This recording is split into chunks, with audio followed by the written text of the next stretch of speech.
Hey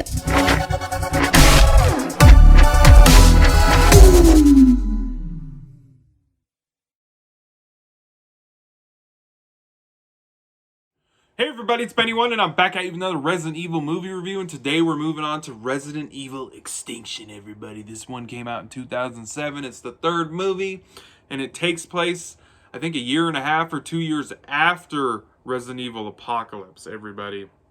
And this is the first movie that kind of takes what was established and built upon in the prior movie and sweeps some of it under the rug, because that's what starts happening with the rest of these movies, unfortunately, is they establish things in these movies, and then the next movie they just are like, they write it completely out. They don't tell us what happened with certain people or what happened with situations. It's kind of a bummer that they started doing that shit. So this movie was directed by Russell Mulcahy, I think is how you say his name. And then Paul W.S. Anderson, of course, was still involved, like he is with all the movies, as a writer, producer, and then he would return to direct the rest of these from the fourth movie on. Mila is back as Alice, of course, and I'm not a huge fan of what they did with Alice in this movie. I think they went a little overboard, but we'll dive into that. Let's see here. Ian Glenn was in the very end of the second one as Dr. Isaacs, and he's actually a pretty main character in this movie. And then Allie Larter, she plays Claire Redfield. That's right, everybody. Claire Redfield gets thrown into the movies, everybody. Jill Valentine is not in this movie. That's what I'm talking about. Like, they literally just wrote her out of this movie, didn't explain what happened to her, nothing. She's like one of the main characters in the video game series, and they put her in the second movie, and then she just gone. No explanation of where she is, what happened to her. Did she die? Did she get bit? Did she go somewhere else? Nothing. Just like that. Done. That's what I'm talking about. You can't have like one of the main characters of the video game franchise and you have her in a movie, and then the next movie you're just like, who's Jill Valentine? You can't do that. You can't do that, man. It's crazy. I don't know why they do that shit. So this movie starts off very interesting because Alice is talking, it says, I used to work for the Umbrella Corporation. She pretty much gives that spiel in the beginning of all of these movies. And the planet is just dead. Like, Earth is dead. There's no plant life. It's basically turned into like a desert apocalyptic type planet.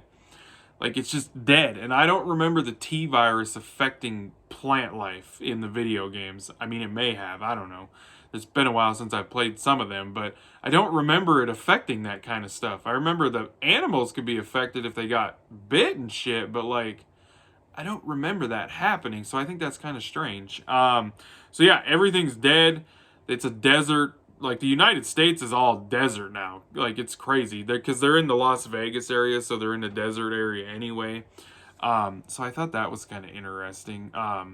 Carlos is back in the movie. LJ is back in the movie. There's an interesting younger character named Kmart. So Claire and Carlos have this group of people that they're leading, and Alice has been on her own for a while. And there's one thing I don't understand about Alice. Let's talk about Alice's character in this movie. So at the end of the second one, they said that after she broke out of that Umbrella facility and Carlos and Jill were waiting outside to pick her up, and they were acting like, high-ranking Umbrella people. We got this. We'll take her.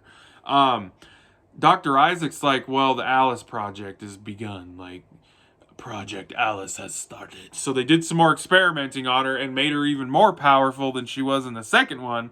So she's even more of a badass in this movie, and they show it off. But the one thing I don't really understand and like about her new abilities is the psychic thing. Like, she literally has this psychic power to basically kind of do whatever the hell she wants. Because there's a part in the end of the second movie where she's looking at the security camera, makes the guy sitting in front of the security camera TVs bleed to death out of his ears, nose, mouth, eyes. She does some shit with some fire and makes it do some crazy swirling shit and burns up a bunch of infected crows, which was a cool scene. She even fucks up a satellite. She messes with the fucking chip in a satellite dish way above the planet. And I just, it's like, okay, you guys are you're taking this character Alice that you've made that's pretty cool. She's a pretty cool character that's not in the games, but I think you went a little bit too far, like with her powers, like the fact that she has this psychic ability. I don't really like it. I think it's a little bit too much and it's a little far stretched and reaching, I guess. Um, but otherwise, I mean, it's cool to see her be a badass. It really is. Like, she kicks the shit out of zombies in this movie. Like, she's a badass bitch, like, for sure. There's a cool scene in Las Vegas that they have a fight with these like enhanced zombies that Dr. Isaacs has been working on trying to domesticate, because he's taken Alice's blood and he's trying to domesticate them. And that's the whole thing, is like he's trying to show the Umbrella Corporation that we can domesticate all the zombies and we can go back to a normal life with a bunch of crazy domesticated stupid zombie people walking around. So and he does it, but he needs Alice's blood, and he needs her actually to be there to finish it, because it only lasts for like 5, maybe few minutes. Because they show a scene of a zombie like learning how to and remembering how to do things like answer a phone, match things, and stuff like that. But then it only lasts for a couple minutes, and he starts going blah, blah, blah, brains and shit. So yeah, he releases a huge thing of those zombies on them, like 30 of them, when they're in Vegas trying to get fuel, because they're trying to go to Alaska, because supposedly there's this safe haven up in Alaska where there's no infection, there's people living, they're happy, and all that shit. So that's their plan, is they're going to go up to Alaska. And of course, by the end of the movie, but most of the people die. There's not a lot of people left. And we get this badass end fight scene with Dr. Isaacs and Alice, because Dr. Isaacs gets bit, so he starts using the T virus thing that he used on Alice and everyone on himself, and it fucking mutates him and turns him into this crazy ass creature looking thing. And they have this awesome fight scene down in that Umbrella facility, and we get to go back to the freaking the mansion that was in the first movie, because in that underground facility he was putting Alice's clones, because they've been cloning Alice to try and finish his work. He puts them through these tests and shit, and that's just part of the facility down there. And that's one of the crazy things about the movie, where the movie ends, is Alice unleashes all of her clones, and there is shit tons of them, like tons of her clones. And that spills over into the next movie, which is kind of cool.